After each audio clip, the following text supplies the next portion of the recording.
Hello everyone, আসসালামু আলাইকুম। আশা করছি সবাই ভালো আছেন। আমরা আলহামদুলিল্লাহ ভালো আছি। তো আজকে আমার ছোট ছেলেরা আমাদেরকে কিমা পাস্তা তৈরি করে খাওয়াবে।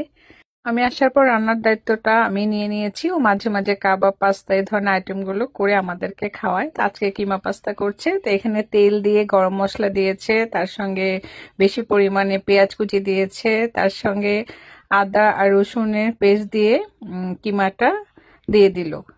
তারপর স্বাদ মতো লবণ। এখন দিয়েছে ব্ল্যাক পেপার, ব্যাসেল, অরেগেনো। ও ওর মতো রান্না করছে, তো ওর রান্না আমাদের সবার অনেক ভালো লাগে। ও যেমন আমার রান্না ফলো করে, আমিও ওর রান্না ফলো করছি।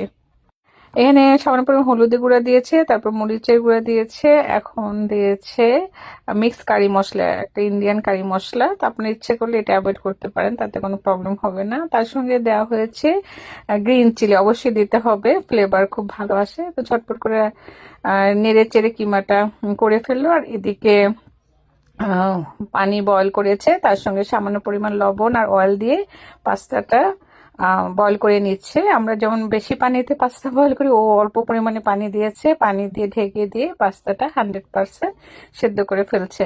তা আমি আবার ভাবছিলাম যে অল্প পানিতে সেদ্ধ হবে কিনা। ও সুন্দরভাবে অল্প পানির মধ্যে ঢেকে সুন্দর করে পাস্তাটা সেদ্ধ করে ফেললো। এখন ঝটপট করে যে কিমার সঙ্গে মিক্স করে ফেলছে, একদম ইজি পদ্ধতিতে। এই পাস্তাটা এর আগেও খেয়েছি, দেখা হয়নি কিভাবে রান্না করে।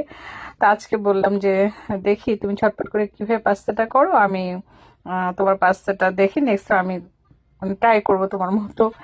এই তো খুব ভালোভাবে নেড়েচেড়ে মিক্স করে নিচ্ছে। ভালোভাবে উল্টে পাল্টে মিক্স করে নিতে হবে, যাতে সমস্ত কিমাগুলো নুডলসের গায়ে মাখা মাখা হয়।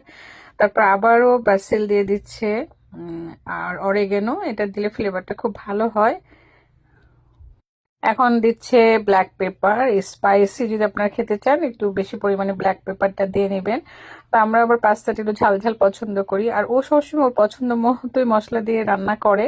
যখন যেটা মনে হয় সবকিছু মিক্স করে দিয়ে রান্না করে ফেলে, সেটা আসলে আমাদের কাছে অনেক ভালো লাগে। এই তো হয়ে গেল ঝটপট পাস্তা। তো আমি দেখি ট্রাই করে কেমন হয়েছে। গরম গরম পাস্তা আজকে আমাদের এটাই ডিনার থাকবে, সঙ্গে সালাদ তৈরি করব। আসলে খুবই টেস্টি হয়েছে কিমা পাস্তা, মানে এত ঝটপট করে রান্না হয়ে গেছে, খেতে বেশ ভালোই লাগছে।